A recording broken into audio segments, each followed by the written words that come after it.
You're launching, right? Yes, I'm introducing. Okay. My name is Kathryn Sikkink. I'm the Ryan Family Professor of Human Rights Policy here at the Carr Center for Human Rights at the Harvard Kennedy School. And it is my great pleasure to introduce our speaker today, Roman David, who's giving a book talk about his recent book, Communists and Their Victims, The Quest for Justice in the Czech Republic, just out this year. But before I give a longer introduction of our speaker, I want to let you know a little about our format for today. I'll give a brief introduction. Roman David will then give an overview of his work for about 25-30 minutes. And we will have comments from our commentator, Stephen Parmentier, who is in Belgium via Skype. And so Stephen is a fellow here at the Carr Center this fall, and he originally planned to be here with us. But he had to travel back to Belgium due to a family health emergency. So he's kindly agreed to join us even though it is 10 p.m., or soon will be 10 p.m. in Belgium. So then Roman will have a chance to respond briefly, and then we'll open for other people's questions and comments. Now, I wanted to say again that Roman David is a professor and chair in the sociology department in Lingnan University in Hong Kong. And having had the opportunity in May to visit him at Lingnan University in Hong Kong, I have to say that this was a very cosmopolitan, interesting program that you have there with faculty and students who come from all over the world. And before he went to Lingnan University, Roman David held postdoc visiting and research positions at various universities, including Newcastle, Yale, Harvard, Oxford, and the University of Witwatersrand in South Africa. He is a specialist in the area of transitional justice, but also studies collective memory, democratization, corruption, forgiveness, and revenge. So very exciting topics. He is the author of additional books besides the one he presents today.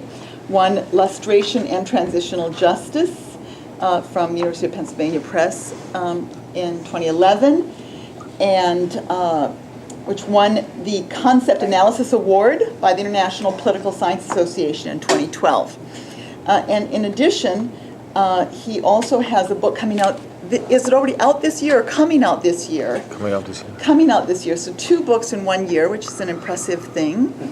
Entitled Liberalism and Democracy in Myanmar, from Oxford University Press. So once again, I want to stress that he is an expert in human rights and transitional justice, but looking at 2 very different parts of the world. And so he'll be telling you more about his book, Communists and Their Victims, so I won't launch in any details. I just want to say that I think this is the most important study of transitional justice in the Czech Republic. Very original, very comprehensive in terms of its issues and its methods as well.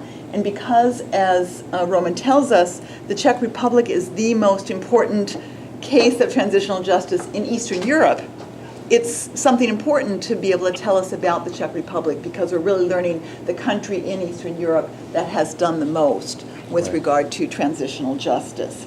So we're very happy you can be here today, and I'll turn it over to you. Thank you, Kathryn, for your introduction and the invitation here. I would also like to say thank you to Jana Braun for organizing the event, and Stefan Parmentier for serving as a discussant. It is my pleasure to be here to introduce my work, my new book, Communists and Their Victims. The book was published in the Pennsylvania University Press's series on human rights earlier this year, which is quite symbolic because this year we are having 70th anniversary of the Universal Declaration of Human Rights and 100 years anniversary of Czechoslovak independence, as well as 70th anniversary of the communist takeover in Czechoslovakia. Maybe therefore the publisher held it so long. So let me start with a few words about why was the book written. What gaps in knowledge does it aspire to fill? First, this book doesn't primarily focus on elite-level actors and macro-political processes, which have been studied elsewhere. I studied some of those processes. However, this book adopts a micro-level approach. It examines people's perceptions about the process of dealing with the past. How did people see justice? Time-wise, it is not about the history of the communist regime, but about kind of a social history of dealing with the legacies of human rights violations committed under the communist regime. Second, this book examines transitional justice and examines the effects of transitional justice on victims, perpetrators, and society. Now, as you all know, in the scholarship of transitional justice, which is very robust, the empirical scholarship is rather, forms minority. And in fact, the studies which concerns different sections of society are really rare. Harvey Weinstein from Berkeley commented that it is a first comprehensive empirical study of a post-conflict society.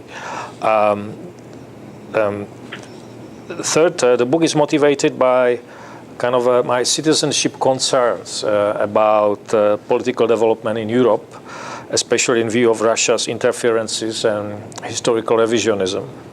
Several years before the last US presidential elections, Russia already interfered in the presidential elections in the Czech Republic. The question is, can Russia exploit the communist ideology to fit its expansionist foreign policy interests? For instance, 50 years ago, the Soviets invaded Czechoslovakia. In 1968, this event was called invasion. In 1971, the Moscow-backed Communist Party labeled it as brotherly help. In 1990, after Václav Havel was elected president of Czechoslovakia, it was called invasion again. But in 2015, Russian Rossiya 1 TV labeled it as brotherly help. And this was the kind of the illustration of this kind of historical revisionism, kind of important signals to the supporters in the Czech Republic about the possibility of a return. So the question is, were justice measures able to neutralize these desires for the return to the communist regime? And finally, I had certain aspirations, or let's say self-respect, to summarize 2 decades of my research on dealing with the communist past. I have made some theoretical observations which can be distilled into a transformative theory of justice. So the key question I am asking in this book is, did justice measures help to overcome the legacy of human rights violations committed under the communist regime? This research question is a spine of the book, and it points at several sub-questions. These sub-questions are themes of individual chapters. After the first 2 chapters, which introduce historical, political, and socio-legal context, chapters 3 to 6 form the substance of the book. This is the meat of the book. This is where the major contribution to knowledge is. And conclusion brings the theoretical implications. So in this presentation, I will look at each chapter and then look at the bigger empirical and theoretical picture, which is in the conclusion. Before that, word is due about my research methods and research site. So research methods, in order to find answers to my research questions, I had to use quantitative, qualitative, and socio-legal methods. It is not because I like to pursue mixed methods, but the methodology was absolutely essential to reach these conclusions. I conducted 2 nationwide surveys, a survey experiment, a victim survey, and secondary data analysis on the quantitative side, and interviews and focus group sessions on the qualitative side. Now let me tell you a little bit about the Czech Republic. Now the book is not primarily about the Czech Republic, but the country offers an illustration of historical, political, and socio-legal context. I kind of regret of having the name of the Czech Republic in the title, but things already happen.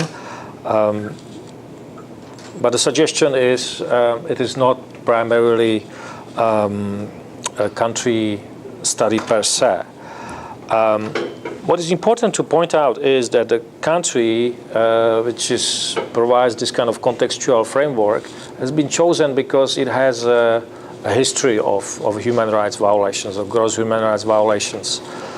The number of fatalities which were committed in the Czech Republic or Czechoslovakia at that time was similar to the number of fatalities under the regime of Pinochet in Chile. The number of political prisoners, the percentage of political prisoners in the population was very similar to the number of political prisoners in Uruguay. And the number of fatalities,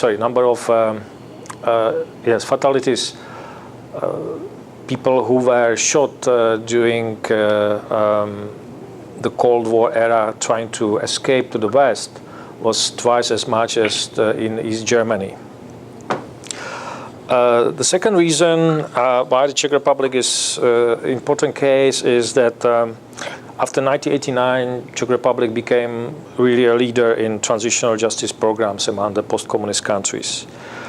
And the third reason is that until very recently, the Czech Republic, sadly, until very recently, the Czech Republic had a large population of victims and former communists.